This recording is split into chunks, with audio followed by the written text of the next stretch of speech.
That's all well and good, but I mean, we're a collective, and the reason it was because it was a collective, and it really started, Eric Larson, myself, Valentino, had gone out to dinner in San Diego with the guy who was the publisher of Malibu Comics, and we were all jonesing to do our own thing. We loved our time at Marvel. There was never any, I'm just speaking from personal honesty, I was just excited to do something else. It wasn't like, oh, I'm done with Marvel, Marvel's treated me wrong, I gotta go somewhere. It was just like what was happening to us in our careers. And if you go back and chart all of us at Marvel Comics, our books, there was something happening. Our rapport with the fans was genuine and it was organic, and there was a reason that Todd's Spider-Man is the best selling of all time. People just loved it. And there was a reason that, here comes Eric Larson, everybody, let's all get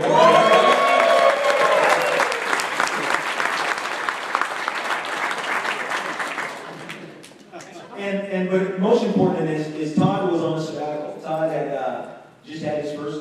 What did I miss? What happened? Nothing. We're just talking. But Todd knew all about this. I would talk. My favorite quote in comics is, and Todd knows this. I would call him so much. Todd was really one of my first. Todd and Jim Valentino were my mentors in the business early on. And Todd one time said, he picked up the phone and he said, "You call me more than my mother." And I go, oh, I was like, message received, oh crap. Todd was always very generous, spent hours on the phone with me, gave me some of the best advice I ever had in comics. And so naturally, I was keeping him appraised of everything. We talked all the time. Again, I called him more than his mom. I called him too much. But I would pick his brain, and then Todd's like, "No, this is interesting. I had this character I created as a kid in Spawn, and I've got my options. I don't know what I'm going to do when I come back from my sabbatical, from, having my first child, his daughter." And, but I think it was one serious meeting with Todd, and Todd's like, "I'm in. Is that unbelievable?" That's what we had an idea.